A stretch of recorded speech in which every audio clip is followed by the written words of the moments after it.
ఈరోజే వైశాఖ మాస సోమవారం, పైగా బసవ జయంతి.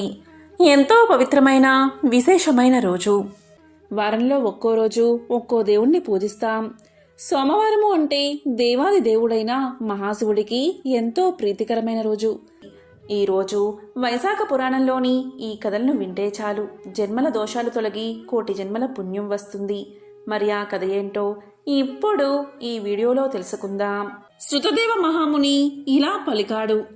వైశాఖ మాసంలో ఎండకు బాధపడే సామాన్యులకు, మహాత్ములకు ఎండ వల్ల కలిగే బాధ కలగకుండా ఉండడానికి గొడుగులు ఇస్తే వారి పుణ్యం అనంతం.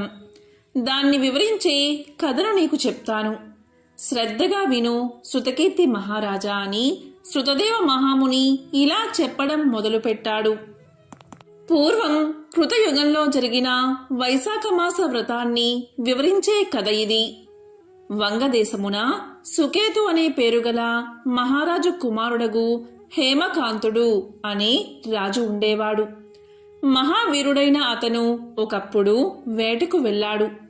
అడవిలో వరహం, మున్నగు జంతువులను చాలా వాటిని వేటాడి అలసిపోయి అక్కడ ఉన్న మునుల ఆశ్రమానికి చేరుకున్నాడు. ఆ ఆశ్రమం సతర్చునులు అనే మునుల ఆశ్రమం. ఆ విషయం తెలియని రాజకుమారుడు వారిని పలు విధాలుగా పలకరించినా వారు సమాధానం ఇవ్వకపోవడం వల్ల వారిని చంపబోయాడు యువరాజైన హేమకాంతుడు. ఆ మునులు తన్ను ఆదరించలేదని రాజుకు కోపం వచ్చింది. అప్పుడా మునుల శిష్యులు అక్కడికి వచ్చి రాజును వారించారు. ఓ దుర్బుద్ధి, మా గురువులు తపోదీక్షలో ఉన్నారు. వారికి బాహ్య స్మృతి లేదు కాబట్టి వారు నిన్ను చూడలేదు, గౌరవించలేదు. ఇట్టి వారిపై నీకు కోపం ఎందుకు అని పలికారు. అప్పుడు కుశకేతుని కుమారుడైన హేమకాంతుడు వారిని చూసి, మీ గురువులు తపోదీక్షలో ఉంటే మీరు అలసిన నాకు ఆతిథ్యం ఎందుకు ఇవ్వలేదు అని కోపంగా అన్నాడు. అప్పుడు ఆ ముని శిష్యులు ఇలా పలికారు. రాజకుమారా, మేము భిక్షాన్నం తినేవారం. మీకు ఆతిథ్యం ఇవ్వడానికి మా గురువుల ఆజ్ఞ మాకు ఉండాలి. ఇటువంటి పరిస్థితుల్లో మేము నీకు ఆతిథ్యం ఎలా ఇవ్వగలము అని పలికారు. అప్పుడు హేమకాంతుడు ఇలా పలికాడు. ప్రభువులైన మేము క్రూర జంతువులు, దొంగలు, మిగతా వారి నుండి మిమ్మల్ని రక్షిస్తున్నాము. మేమిచ్చిన అగ్రహారాలు, మున్నగు వాటిని పొంది మీరు మా యందు ఇలా ఉండడం తగింది కాదు. కృతజ్ఞులైన మిమ్మల్ని చంపినా తప్పులేదు అని పలికి వారిపై బాణాలను ప్రయోగించి కొంతమందిని చంపాడు. ఇది చూసిన మిగతా శిష్యులు భయంతో పారిపోయారు. రాజభటులు ఆశ్రమంలోని వస్తువులన్నిటినీ కొల్లగొట్టారు. ఆశ్రమాన్ని పాడు చేశారు. తర్వాత హేమాంగదుడు తన రాజ్యానికి తిరిగి వెళ్ళిపోయాడు. కుశకేతువు తన కుమారుడు చేసిన పనికి ఎంతగానో కోపగించాడు. నీవు రాజుగా ఉండకూడదు అని అతన్ని దేశం నుండి వెళ్ళగొట్టాడు. హేమకాంతుడు తండ్రిచే పరిత్యజించబడి దేశ బహిష్కృతుడై అడవిలో తిరుగుతూ కిరాతుడై జీవించసాగాడు. ఈ విధంగా 28 సంవత్సరాలు గడిచాయి. హేమకాంతుడు కిరాత జీవనానికి అలవాటు పడి కిరాత ధర్మాలను ఆచరిస్తూ కిరాతుడై జీవిస్తూ ఉన్నాడు. బ్రహ్మహత్యా దోషమున నిలకడలేక అడవుల బట్టి తిరుగుతూ జీవిస్తూ ఉన్నాడు. ఒకసారి వైశాఖ మాసంలో త్రితుడు అనే ముని ఆ అడవిలో ప్రయాణిస్తూ ఉన్నాడు.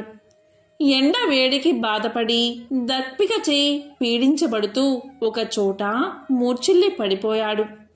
దైవికంగా ఆ అడవిలోనే ఉన్న హేమకాంతుడు ఆ మునిని చూసి జాలిపడ్డాడు.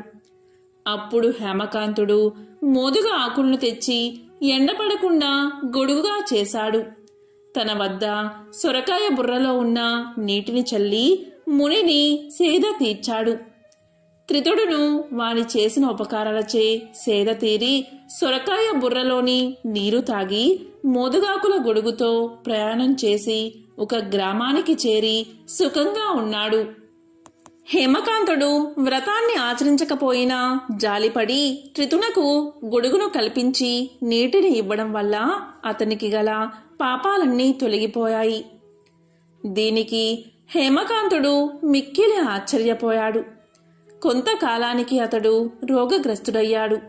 పైకి లేచియున్న జుట్టుతో భయంకర ఆకారాలకు యమదూతలు వాని ప్రాణాలు తీసుకుపోవడానికి వచ్చారు. అప్పుడు హేమకాంతుడు ఆ యమదూతలను చూసి భయపడ్డాడు. వైశాఖ మాసంలో మోదుగాకుల గొడుగును సొరకాయ బుర్ర నీటిని ఇచ్చిన పుణ్యబలమున హేమకాంతునికి శ్రీ మహావిష్ణువు స్మృతికి వచ్చి విష్ణువును స్మరించసాగాడు. దయాశాలియగు శ్రీ మహావిష్ణువు వెంటనే తన మంత్రిని పిలిచి, నీవు హేమకాంతుణ్ణి భయపెడుతున్న యమదూతుల్ని నివారించు. వైశాఖ మాస ధర్మాన్ని పాటించిన హేమకాంతుడు రక్షించదగినవాడు. వైశాఖ ధర్మాన్ని ఆచరించి నాకిష్టమైన వాడయ్యాడు, పాపహీనుడయ్యాడు. ఇందులో ఎటువంటి సందేహమూ లేదు. ఇంతకు పూర్వం అపరాధాలు చేసిన నీ కుమారుడు వైశాఖ ధర్మాన్ని ఆచరించి ఒక మునిని కాపాడినవాడు, మోదుగాకుల గొడుగును నీటిని ఇచ్చినవాడు. ఆ దాన ప్రభావంతో ఇతడు శాంతుడు, దాంతుడు, చిరంజీవి, శౌర్యాది గుణ సంపన్నుడు, నీకు సాటైనవాడు అయ్యాడు. కాబట్టి ఇతన్ని రాజుగా చెయ్యమని నా మాటగా చెప్పమని శ్రీ మహావిష్ణువు విక్ష్వక్సేనుణ్ణి సుకేతు మహారాజు వద్దకు పంపాడు. భగవంతుని ఆజ్ఞ ప్రకారం విక్ష్వక్సేనుడు సుకేతుని వద్దకు వెళ్ళాడు. యమదూతలకు విష్ణువు మాటలను చెప్పి పంపాడు. హేమకాంతుని తండ్రి అయిన కుసుకేతు వద్దకు వెళ్లి శ్రీ మహావిష్ణువు చెప్పిన మాటలు చెప్పి వానిని అతని తండ్రికి అప్పగించాడు. కుసకేతువు భక్తితో చేసిన పూజను, స్తుతులను స్వీకరించాడు మహావిష్ణువు. కుసకేతువు సంతోషంతో తన పుత్రుణ్ణి స్వీకరించాడు. తన పుత్రుడికి రాజ్యాన్ని ఇచ్చి విక్ష్వక్సేనుని అనుమతితో భార్యతో పాటు అడవులకు వెళ్లి తపస్సు ఆరంభించబోయాడు. విక్ష్వక్సేనుడు కుసకేతువుని, హేమకాంతుణ్ణి ఆశీర్వదించి విష్ణు సాన్నిధ్యాన్ని చేరుకున్నాడు. హేమకాంతుడు మహారాజైన ప్రతి సంవత్సరం వైశాఖ మాసంలో వైశాఖ వ్రతాన్ని, దానికి చెందిన దానాలను చేసి విష్ణు ప్రీతికి పాత్రుడయ్యాడు. హేమకాంతుడు బ్రహ్మజ్ఞాని అయి ధర్మ మార్గాన్ని అవలంబించి శాంతుడు, దాంతుడు, జితేంద్రియుడు, దయా స్వభావం కలిగి అన్ని యజ్ఞాలు చేశాడు. చివరకు సర్వ సంపదలను పొంది పుత్ర పౌత్రులతో కూడి సర్వభోగాలను అనుభవించాడు. చిరకాలము రాజ్యాన్ని చక్కగా పాలించి విష్ణు లోకాన్ని చేరుకున్నాడు. కాబట్టి శృతకీర్తి మహారాజా, వైశాఖ ధర్మాలు సాటి లేనివి, సులభ సాధ్యాలు, పుణ్యప్రదాలు, పాపాలు దహించేవి, ధర్మార్థ కామ మోక్షాలను కలిగించేవి. ఇలాంటి ధర్మములు సాటిలేని పుణ్యఫలాన్ని ఇస్తాయి అని శృతదేవుడు శృతకీర్తి మహారాజుకు వివరించాడు. తొండై మండలం ఒక భాగ్యసీమ, దానికి కంచి ముఖ్య పట్టణం. ఆగమముల ప్రకారం ఇక్కడే పార్వతీదేవి శివుడు గురించి తపస్సు ఆచరించింది. ఇక్కడ శివుడు ఏకామ్రనాథుడిగా పిలువబడతాడు. తిరుత్తొండారు ఇక్కడే జన్మించాడు. రజకుడుగా పుట్టాడు. శివ ధ్యానైక తత్పరుడు. శివభక్తులను ఆదరించేవాడు, సేవించేవాడు. వారి ముఖాల్ని చూసి వారవసరాలు గుర్తెరిగి వాళ్లకు సహాయం చేసేవాడు. అందుకని అతనికి తిరుకురిప్పు తొండనాయనారు అనే పేరు వచ్చింది. శివభక్తుల బట్టలు ఉతికేవాడు. శివుడు ఇతని భక్తికి మెచ్చి అందరికీ అతని విశేషం తెలియచెయ్యాలి అనుకున్నాడు. అప్పుడు శివుడు ఒక పేదవాడిగా రూపం పొంది మెడకు రుద్రాక్షలతో, దేహమంతా విభూది పుండ్రములతో, చిరిగిపోయిన దుస్తులతో తిరుత్తొండారుకు ప్రత్యక్షమయ్యాడు. అతన్ని చూడగాని తిరుత్తొండారుకు మైకం కమ్మింది. తేరుకుని అతన్ని కొలిచాడు. అతన్ని ప్రశ్నించాడు. స్వామీ, మా ఇల్లు మీ రాకతో పావనమైనది. ఎందుకని మీరు చిక్కిపోయారు? మీ దుస్తులను ఉతికి పెట్టనీయండి, మీకు సేవ చెయ్యనీయండి అని అర్థించాడు. ఆ శివభక్తుడు ఒక షరతుతో ఆ బట్టలు ఉతకడానికి అనుమతి ఇచ్చాడు. ఆ షరతు ఏంటి అంటే, ఆ బట్టలు ఉతికి ఆరవేసి తనకు సూర్యుడు అస్తమించే లోపల అందజేయాలి. లేకపోతే బక్క చిక్కిన తాను చలికి చనిపోతాడు అని. తొండారు ఇందుకు అంగీకరించాడు. అంగీకరించే సమయానికి ఎండ బాగానే ఉంది. వెంటనే ఆ బట్టలు ఉతికాడు. ఆరవేసే సమయానికి పెద్ద వాన మొదలైనది. సూర్యుడు అస్తమించే సమయం వచ్చింది. ఆ బట్టలు ఆరే పరిస్థితి కనబడలేదు. తొండారు తబ్బిబ్బు అయ్యాడు. శివభక్తుడికి తాను సహాయం చేసే బదులు అతన్ని కష్టాల పాలు చేసే స్థితికి వచ్చింది. ఈ పాపాన్ని తలుస్తూ ఆ బట్టలు ఉతికే రాయికి తన తలను వేసి కొట్టుకున్నాడు. దేవుణ్ణి ప్రార్థించాడు. పరిస్థితిని చూసి ఆక్రందించాడు. శివుడు ఆ ఆక్రందనకి కరిగి ప్రత్యక్షమై తొండారును అభినందించి, భక్తికి మెచ్చుకుని త్వరలో నన్ను చేరగలవు, నా దగ్గరే ఉండగలవు అని అనునయంగా పలికాడు. తొండారు పరవశించి శివుడు పాదాలపై పడి తన్మయత్వంతో శివుణ్ణి స్తుతించాడు.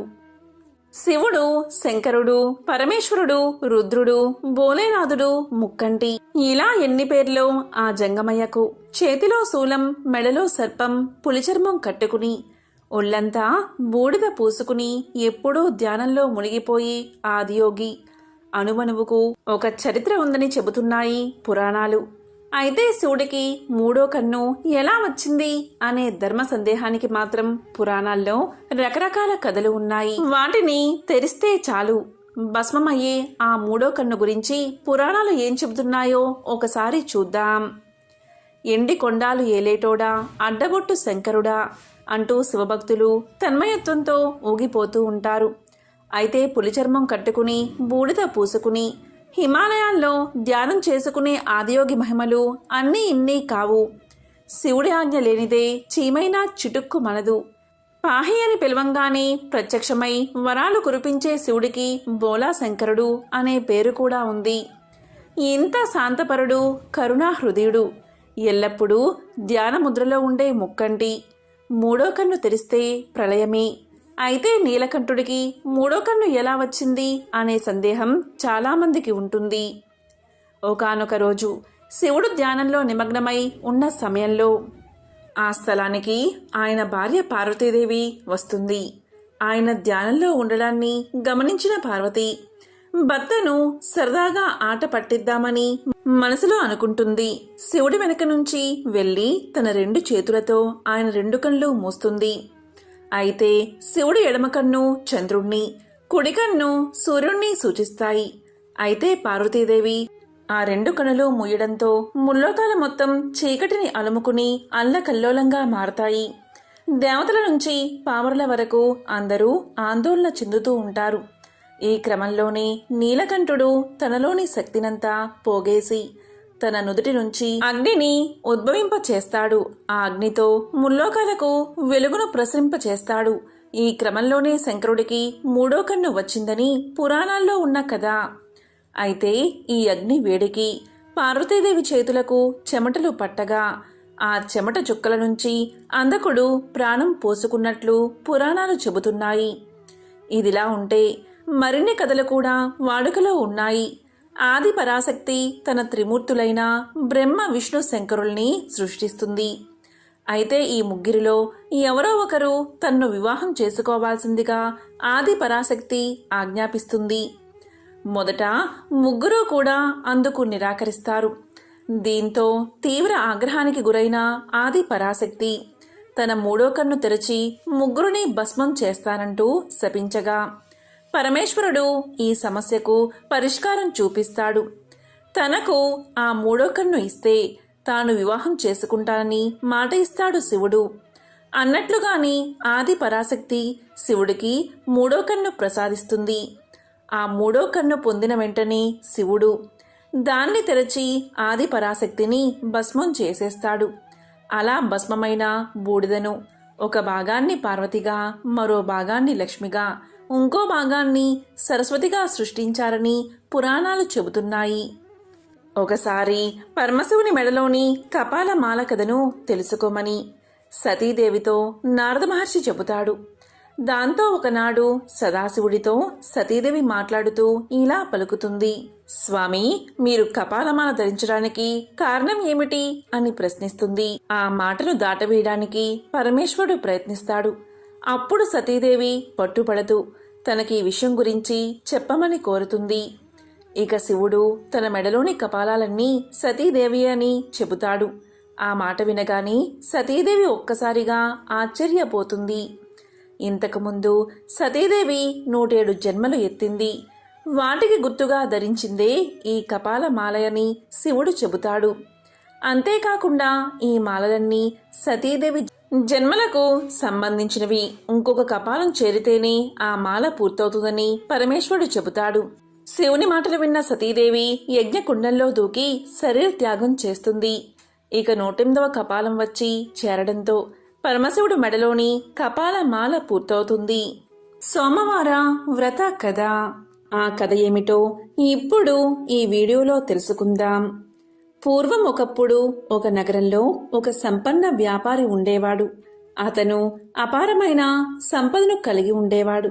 అతనికి అన్ని సంపదలు ఉన్నా, సుఖాలు ఉన్నా కూడా కొడుకులు లేని కారణంగా ఎంతో విచారంగా ఉండేవాడు.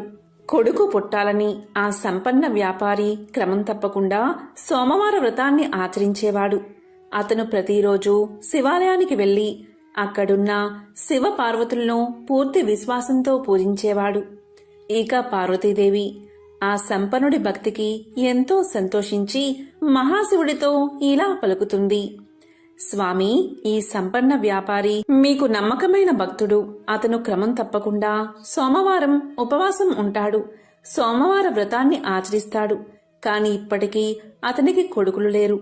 అతను ఎంతో భక్తి శ్రద్ధలతో సోమవార వ్రతాన్ని ఆచరిస్తున్నాడు. కనుక అతని కోరిక తీర్చండి అని అడుగుతుంది. పార్వతీదేవి మాటలు విన్న పరమశివుడు ఇలా అంటాడు. పార్వతి, నీవు అన్న మాటలు అక్షరాలా సత్యం. నీవు కోరినట్లు అతనికి వరాన్ని ప్రసాదిస్తున్నాను. అతనికి ఒక పుత్రుడు కలుగుతాడు. కాని అతడు కొద్ది కాలం మాత్రమే జీవిస్తాడు అని పలకగానే ఇదంతా ధనిక వ్యాపారి వింటాడు. ఇలా పార్వతీ పరమేశ్వరులు మాట్లాడుకోవడం, సోమవార వ్రత ఫలితం వల్ల వారి మాటలు ఈ ధనిక వ్యాపారికి వినబడతాయి. కాలక్రమేణా ఆ వ్యాపారి భార్య ఒక అందమైన కొడుకుకు జన్మను ఇస్తుంది. ఇక దీంతో ఆ ధనికుడి ఆనందానికి అవధులు లేకుండా పోతాయి. అతను కొడుకు పుట్టినందుకు గాను గొప్ప ఆడంబరంగా అందరికీ తెలిసేలా పండుగలు జరుపుకుంటాడు. ఆ రోజు పేదలకు అన్నదానం, బట్టలు మరియు ధనాన్ని పంచిపెడతాడు. ఇక అక్కడికి వచ్చిన వారంతా అతని కుమారుడు నిండు నూరేళ్లు జీవించేలా ఆశీర్వదిస్తారు. కాని తన కొడుకు 12 మించి జీవించడని మృత్యుదేవత అయిన యముడు ఎవరినీ విడిచిపెట్టడని తెలిసిన ఆ వ్యాపారి ఎంతో విచారంగా ఉంటాడు. ఇక పరిస్థితి తెలుసుకుని ఆ వ్యాపారి సోమవార వ్రతాన్ని మరింతగా చేయాలని నిర్ణయించుకుంటాడు. ఆ విధంగా పూజలు చేసినా కూడా తన కొడుకు బతకడం కష్టమని తెలిసి కూడా వ్యాపారి పూజలు మాత్రం మానడు. అలా బాలుడు పెరిగి పెద్దవాడవుతాడు. బాలుడికి 11 వయసు వచ్చింది. అలా 11 సంవత్సరాల వయసులో వ్యాపారి కుమారుడు చాలా తెలివైన మరియు పరిణితి చెందినట్లు కనిపిస్తాడు. ఇక ఇరుగు పొరుగువారు అందమైన అమ్మాయితో పెళ్లి చేయమని వ్యాపారికి సలహా ఇస్తారు. వ్యాపారి భార్య కూడా తన కుమారుడికి వివాహం చెయ్యాలని వ్యాపారిని కోరుతుంది. ఆమె దానికోసం పదే పదే పట్టుబడుతుంది. కాని అల్పాయుష్కుడైన కొడుక్కి వివాహమేమిటి అని వ్యాపారి వివాహానికి అంగీకరించడు. ఇక ఆ వ్యాపారి తన బావను పిలిచి ఇలా పలుకుతాడు. చూడు బావా, నా కొడుకును కాశీకి తీసుకువెళ్ళు. అతనికి మంచి చదువు నేర్పించు. ఆధ్యాత్మిక జ్ఞానం నా కొడుకుకు కలగాలి. నీకు ఎంత ధనం అవసరమో అంత తీసుకుని మీరు కాశీకి వెళ్ళండి. వెళ్లే మార్గంలో మీరు ఎక్కడ ఆగితే అక్కడ భక్తి కార్యక్రమాలు, యాగాలు, అన్నదానాలు, బ్రాహ్మణులకు భోజనాలు పెట్టండి అని చెప్తాడు. ఇక ఆ వ్యాపారి కుమారుడు తన మేనమామతో కలిసి కాశీయాత్ర ప్రారంభిస్తారు. వారు ఆగిన దగ్గరలో అన్నదానాలు, యాగాలు, పేదలకు, బ్రాహ్మణులకు అన్నదానాలు చేసేవారు. వాళ్ళు బట్టలు లేని వారికి బట్టలు పంచిపెట్టేవారు. బ్రాహ్మణులకు అత్యంత ఉత్తమ భోజనాలు పెట్టేవారు. దక్షిణ కూడా సమర్పించేవారు. ఒకరోజు వ్యాపారి కొడుకు అలాగే మేనమామ ఒక రాజు రాజధాని వద్ద ఆగారు. ఆ రోజు రాజుగారి కుమార్తె వివాహం జరగాల్సి ఉంది. అప్పటికే పెళ్లి బృందం నగరానికి చేరుకుంది.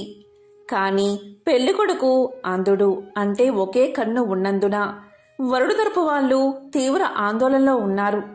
అతని స్థానంలో అందమైన అబ్బాయి కోసం వరుడి తండ్రి వెతుకుతున్నాడు. తన మేనమామతో కలిసి బస చేస్తున్న వ్యాపారి కుమారుణ్ణి వరుడి తండ్రి మనుషులు గుర్తించారు. పెళ్లికొడుకు తండ్రి ధనవంతుడు. అతను బాలుడు మేనమామతో ఇలా పలికాడు: నా ప్రతిష్ట ప్రమాదంలో పడింది. నా ఒంటి కన్ను కొడుకు స్థానంలో అందమైన పెళ్లికొడుకు నాకు కావాలి. మీవాడు రాజకుమార్తెను తాత్కాలిక వివాహం చేసుకోవాలి. దీనికి అంగీకరిస్తే నేను తగినంత ధనాన్ని మీకు ఇస్తాను. వివాహ వేడుక ముగిసిన వెంటనే మీ దారిన మీరు వెళ్ళిపోవాలి అని పలికాడు. ఇక మేనమామ తాత్కాలిక వివాహానికి అంగీకరించాడు. అలాగే తన మేనల్లుణ్ణి ఒప్పించాడు. పెళ్లి ఊరేగింపులో తలపై కవాతుతో అందమైన వరుణ్ణి చూసిన వధువు తరపు వాళ్ళు ఎంతో గొప్పగా చెప్పుకున్నారు. వ్యాపారి కుమారుడు మరియు రాజకుమార్తె అగ్నిగుండం చుట్టూ తిరిగి వివాహం చేసుకున్నారు.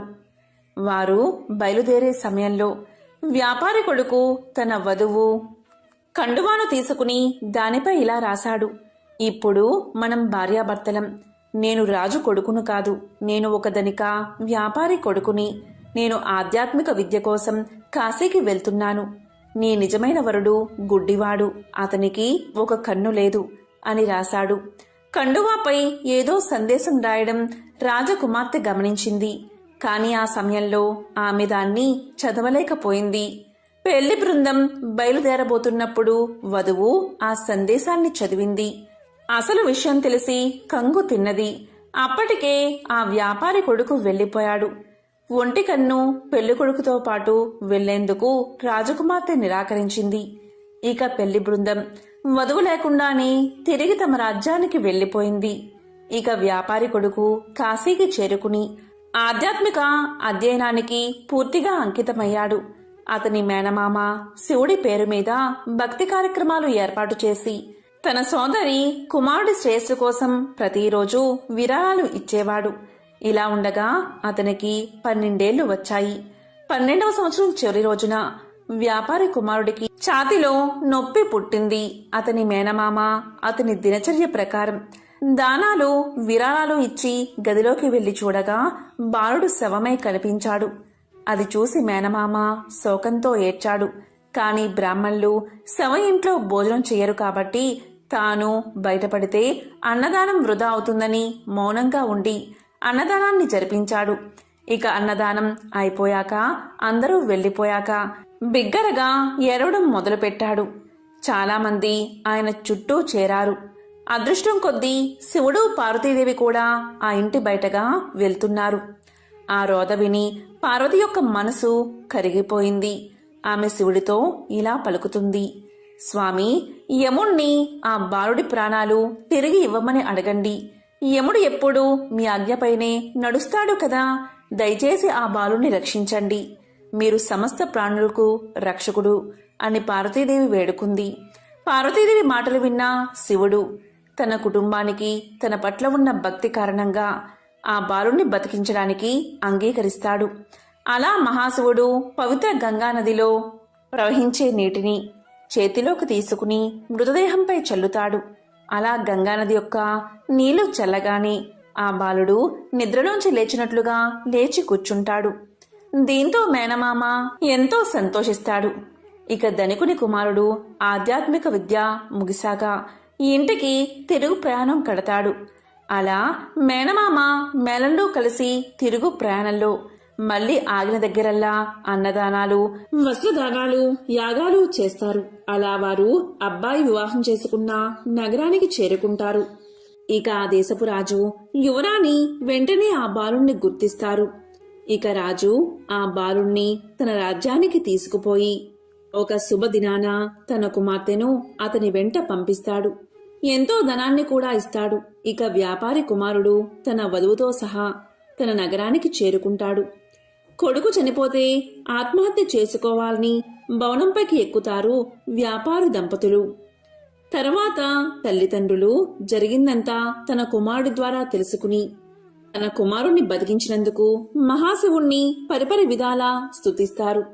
ఇక అదే రోజు రాత్రి శివుడు మరోసారి వ్యాపారవేత్త కల్లో కనిపించి ఇలా పలుకుతాడు: సోమవారం నాడు నీవు చేసిన వ్రతానికి ఫలితమే ఇది. అందుకే నీ కుమారుణ్ణి నిండు నూరేళ్లు బతికేలా వరాన్ని ప్రసాదించాను అని పలుకుతాడు మహాశివుడు. దీంతో వ్యాపారి ఎంతో సంతోషిస్తాడు. అలా వారు కలకాలం ఆనందంగా జీవిస్తారు. ఎంతో విశేషమైన పవిత్రమైన ఈ కథను ఎవరైతే ఈ రోజు వింటారో, లేక చదువుతారో, లేక చెప్తారో, లేక వినిపిస్తారో వారి జన్మల పాపాలు తొలగి కోటి జన్మల పుణ్యం వస్తుంది. తిరుగులేని రాజయోగం పడుతుంది. ఇక వారింట్లో అన్ని శుభాలే కలుగుతాయి. బసవ పురాణంలోని విశేషమైన కథను ఇప్పుడు తెలుసుకుందాం. బిజ్జలరాజు ఆస్థానంలో బసవేశ్వరుడు మంత్రిగా ఉన్న రోజులవి. ఒకసారి ఆ రాజు కొలువుతీరి ఉన్న సమయంలో బసవేశ్వరుడు పెద్దగా అరిచి ఇలా అన్నాడు: భయపడకు, నేను నిన్ను పట్టుకున్నా అని పెద్దగా అరుస్తూ చేతులు చాచి ఎవరినో పట్టుకున్నట్లు చేశాడు. అది చూసి సభలోని వారంతా పెద్దగా నవ్వసాగారు. ఇక రాజు కూడా నవ్వుతూ, ఓ బసవమంత్రి, గోరంత బూడిద వంటి మీద రాసుకుంటే కొండంతా వెర్రి పడుతుంది అనే సామెత నిజమైనది. నీ శివభక్తి పెరిగి పెరిగి నీ తలకెక్కుతున్న కొద్దీ పిచ్చి చేష్టలు పెరుగుతున్నాయి. ఎందుకలా చేతులు చాచావు? నీ చేతుల్లో ఏమీ లేదు కదా. ఎందుకలా పట్టుకున్నానని గట్టిగా చెప్పావు? ఎవరితో మాట్లాడావు? ఏమిటి వెర్రి? తలకెక్కినట్లుందే అని అడిగాడు రాజు. అప్పటిదాకా తన ప్రభావము తను చెప్పుకోకూడదని నిశ్శబ్దంగా ఉన్న బసవేశ్వరుడు మౌనంగా ఉంటే తన్నంతా పిచ్చివాడు అనుకుంటారని, అలా కాకుండా ఉండాలి అంటే తను అసలు సంగతి చెప్పాలి అనుకున్నాడు. అప్పుడు బసవేశ్వరుడు ఇలా చెప్పాడు: రాజా, నేను పిచ్చివాడిని కాదు. త్రిపురాంతకం గుడికి వెళ్లే దోవలో తూర్పు వైపుగా కపిలేశ్వరమనే ఒక గ్రామమున్నది. ఆ గ్రామంలో గుళ్ళో ఉన్న కపిలేశ్వర స్వామికి ఒక తపస్వి కొన్ని వందల పూట్ల పాలు మహన్యాసపూర్వకంగా రుద్రాభిషేకం చేస్తున్నాడు. సోమసూత్రం దాటి ఆలయం దాటి బయటకొచ్చిన ఆ పాలు ఆ ఊరి వీధుల వెంట కాల్వలై పారుతూ అన్ని వీధులు నిండి వీధులన్నీ బురద బురదగా మారిపోయాయి. రాకపోకలకి చాలా ఇబ్బంది కలుగుతుంది. నడిచేవాళ్ల పాదాలు ఆ బురదలో కూరుకుపోతున్నాయి. ఆ గ్రామంలో కాలమ్మ అనే ముసలిగొల్ల అవ్వ నా భక్తురాలు, చాలా మంచిది. ఆమె పాలు పెరుగు ఊళ్ళో అమ్ముకోవడానికి వెళ్తూ ఆ బురదలో కాలుజారి పడబోయే సమయంలో నన్ను తలుచుకుంటూ బసవా అని అరిచింది. అది విని నేనామెను పట్టుకుని ఆ ఊపులో నేను పట్టుకున్నాను. భయపడుకోని పెద్దగా అన్నాను. అంతే అన్నాడు. అది విన్న రాజు సభలోని వారంతా ఇంకా నవ్వసాగారు. పిచ్చి పట్టిన వాళ్లే ఇలా మాట్లాడతారు. అక్కడెక్కడో అంత దూరాన ఉన్న ఊళ్ళో ముసలమ్మ పడబోతూ ఈయన్ని పిలిచిందట. ఈయన ఇక్కడే కూర్చుని ఆవిడని పడిపోకుండా పట్టుకున్నాడట అంటూ ఇంకా నవ్వసాగారు. రాజు ఆ తమాషా ఏమిటో చూడాలని ఒక భటుణ్ణి పిలిచి ఆ సంఘటన వివరించి వెంటనే వేగంగా వెళ్లే గుర్రం మీద ఆ ప్రదేశానికి వెళ్లి అక్కడ ఉన్న అవ్వని తీసుకురమ్మని ఆజ్ఞాపించాడు. భటుడు అలాగే ఆ అవ్వని తీసుకువచ్చాడు. ఆ ఆవ కాల నిండా బురద ఉంది, నెత్తిమీద గంప. రాజు ప్రశ్నించగా అవ్వ బసవేశ్వరుడు చెప్పిన కదే చెప్పింది. ఆనవాలుగా తన కాళ్ల బురద నెత్తిమీద గంప చూపించి ఇలా పలికింది: ఈ బసవేశ్వరుణ్ణి సంగతి మీకు తెలియదు. దీన్ని మీరు వింత అనుకుంటున్నారా? ఈయన మహానుభావుడు, భక్తజన సులభుడు. ఈయన మహిమ మీకు తెలియదు అని. బసవేశ్వరుడి లీలెన్నో ఉన్నాయని సభాసదులకు తెలిపింది. పూర్వకాలంలో బొమ్మయ్య అని ఒక గొప్ప శివభక్తుడు ఉండేవాడు. ఆయన భక్తి, సేవా తత్పరతలను చూసిన అందరూ ఆయన్ని కారణజన్ముడు అని పిలిచేవారు. ఆ సమయంలోనే శ్రీశైలంలో శివానందుడు అనే ఒక ముని ఆశ్రమం నిర్మించుకుని శిష్యులతో ఉండేవాడు. ఆయన ఒకసారి తపోనిష్ఠుడై చాలా కాలం అలాగే ఉండేసరికి ఆయన చుట్టూ అంతా పుట్టలు పెరిగాయి. అయినా దాన్ని కదపకుండా శిష్యులు జాగ్రత్తగా కాపాడేవారు, గురువుగారి తపస్సుకి భంగం కలగకుండా. ఒకసారి గంధర్వులు కొందరు తమ భార్యలతో కలిసి స్వేచ్ఛా వివాహం సల్పుతూ ఆకాశ మార్గాన ఆ ప్రదేశం మీద నుంచి వెళ్తూ ఈ మహర్షి మీద పెరిగిన పుట్టలు చూసి ఇదేమిటో విచిత్రంగా ఉన్నది. ఎత్తుగా ఉన్నా కాని కొండ కాదు, అలాగని ఏదో పెరిగిన చెట్టు గుబురు కాదు. లోపల నుంచి శబ్దాలు వినబడుతున్నాయి. బహుశా అదేమన్నా కదల్లేని ఎలుగు గొడ్డై ఉంటుందని తమలో తాము అనుకునే సమయంలో విని ఆ శివానంద మునీశ్వరుని శిష్యుడు తమ గురువుగారిని భల్లూకం అన్నందుకు కోపగించి వారి గర్వాన్ని అణచాలని వారిని ఇలా శపించాడు. ఓ గంధర్వులారా, మీరు గంధర్వులని ఆకాశంలో విహరించగలమని గర్వంతో కన్నూ మిన్నూ గానక తపోనిష్ఠుడై ఉన్న మా గురువుగారిని మృగమని అనుకుని మాట్లాడుతున్నారు. మీ గర్వమే మీకు వినాశకారి అయింది. నేటి నుంచి మీరంతా మీ భార్యలతో సహా జంతువుల్లాగా అరణ్యంలో తిరుగుతూ ఉండండి అని శపించాడు. దానితో ఆ గంధర్వులు జరిగిన తప్పు తెలుసుకుని, మేము మీ గురువుగారిని అవమానించడానికి అలా అనలేదు, అదేమిటో తెలుసుకోలేని అమాయకత్వంతో అలా అన్నాము, క్షమించమని కోరారు. దానికి ఆ మహర్షి శిష్యుడు నా వాక్కు అమోఘము, ఆ శాపాన్ని అనుభవించక తప్పదు అన్నాడు. అప్పుడా గంధర్వులు మాకీ శాప విమోచనం ఎప్పుడు ఎలా అవుతుందో చెప్పమని ప్రార్థించారు. అప్పుడా ముని శిష్యుడు మీరంతా కళ్యాణపురం సమీపంలోని అడవిలో ఉండండి, అక్కడికి తెలుగు బొమ్మయ్య అనే ఆయన వచ్చి మిమ్మల్ని వేటాడతాడు, అప్పుడు మీకు శాప విమోచనం అవుతుంది అని చెప్పాడు. శాపం వల్ల వారంతా లేళ్లుగా మారి కళ్యాణపురం సమీపంలోని అడవిలో సంచరించసాగారు. అయితే వారికి పూర్వజన్మ జ్ఞానం ఉండడంతో తెలుగు బొమ్మయ్య ఎప్పుడు వచ్చి తమని వేటాడతాడా, ఎప్పుడు తమకి శాప విమోచనం అవుతుందా అని ఎదురుచూడసాగారు. శివపూజ కోసం బిల్వ పత్రాల కోసం ఆ అడవికి వచ్చాడు. ఆయన్ని చూడగానే ఈ మృగాలంటికి చాలా సంతోషం కలిగిందట.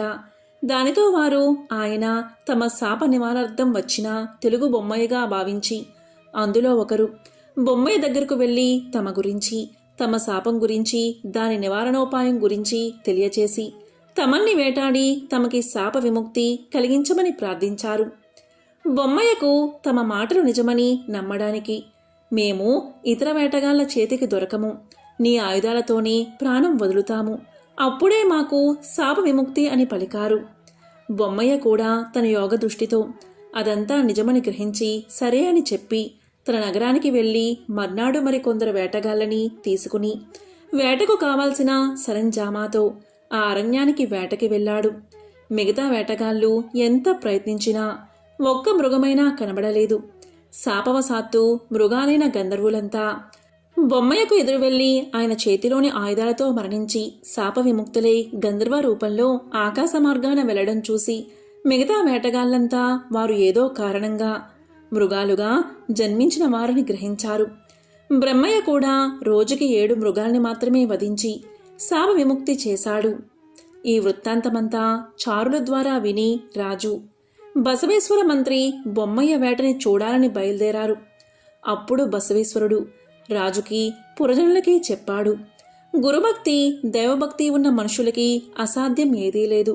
బొమ్మయ్యకి ఆ జంతువుల్ని చంపడం అతి సులభమైన పని, కాని ప్రకృతి ధర్మాల్ని అనుసరించి రోజుకి కొన్నిటినే చంపుతున్నాడు. ఆయనకున్న భక్తి ప్రపత్తుల వల్ల గంధర్వులు ఆయన చేత సంహరించబడి శాప విముక్తులు అవుతున్నారు.